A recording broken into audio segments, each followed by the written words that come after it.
Mase said some real shit just recently. He's on his It Is What It Is podcast with Cameron, and he talks about basically his past and why he quit rap and why it was a blessing for him to do so.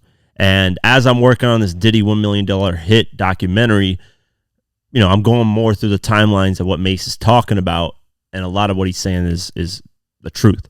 So let's go over our article. Mase has made it clear that he has no regrets about quitting the rap game when he was at his very peak during the late 90s. During an episode It Is What It Is that aired on Friday, March 22nd, Murda asked if he made the right decision by retiring in 1999 to become an ordained minister. So let's play the clip. You'll know at the end. Did you make the right decision leaving rap? I did. Everything now that we see playing out was all the things I escaped.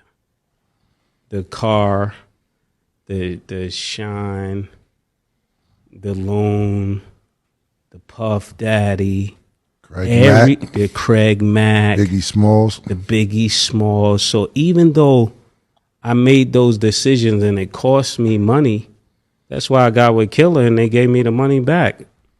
I didn't lose no money. It's destiny. That boy good. That boy good. That boy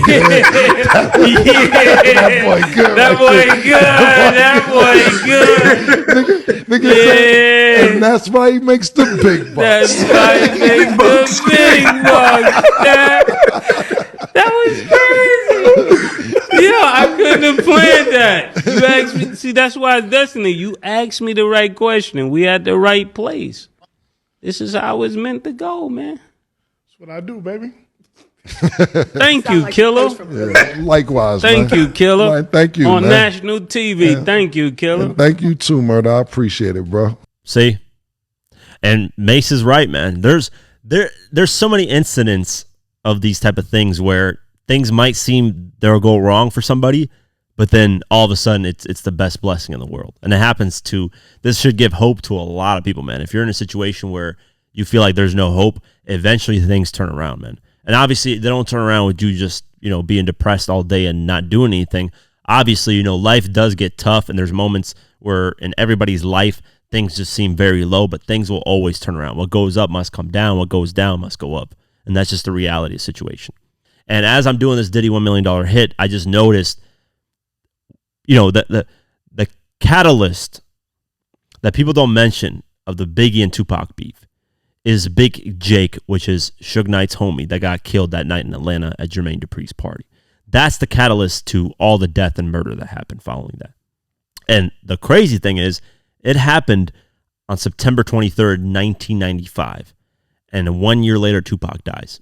Literally, Tupac died, September, I don't know the exact date, September 12th or something like that, 1996. 1 year, within 1 year, so much death and violence happened.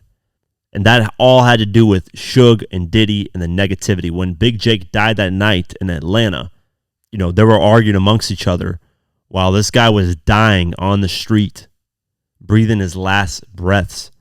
And one guy, I forget who it was, stepped in and was like, there's so much death surrounding you guys. It's utterly ridiculous. And Mase saw that. Maybe not, obviously he wasn't really at the time that much connected to Diddy, but he saw all the stuff that Diddy is connected to a lot of death, man. That's just the reality of the situation. Obviously Suge Knight is as well, but that's what happens when you get involved in a lot of gang violence and stuff.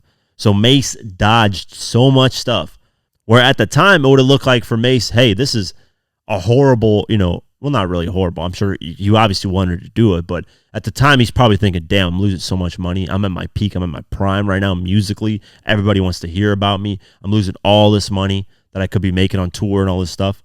But hindsight looking back, look, man, this is how it was meant to go. I dodged all those things that's going on with Diddy.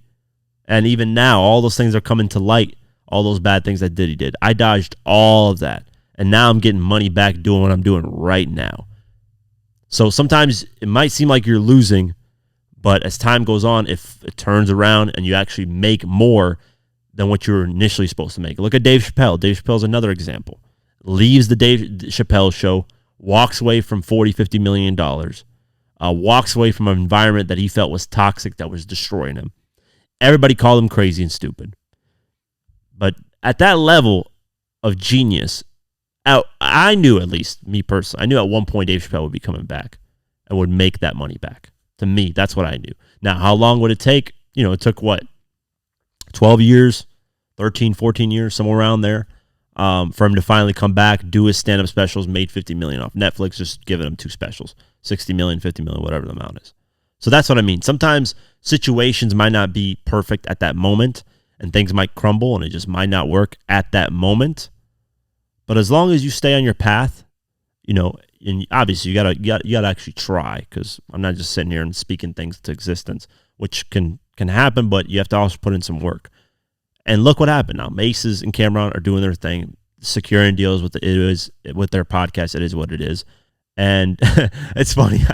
He said that's why he makes the big bucks. That was funny at the end. Mase and Cameron got great chemistry. But, man, shout out to Mase for saying that, man. That should give a lot of people hope, man. Salute to Mase for that, because that should give a lot of people hope that are going through things in their life. And just know that, man, things go up and down, man, in life. And that's what makes us appreciate things. Because if everything was just going smooth and great, we would never appreciate it, because that's all we know. We don't have a feeling of going down. What did 50 say? Joy wouldn't feel so good if it wasn't for pain. So shout out to 50, man. Always got to reference him, the GOAT. So shout out to Mase for that, man. Really, really, really great breakdown of avoiding all those things and doing better for himself in the future, and not being tied to more bad things in life. So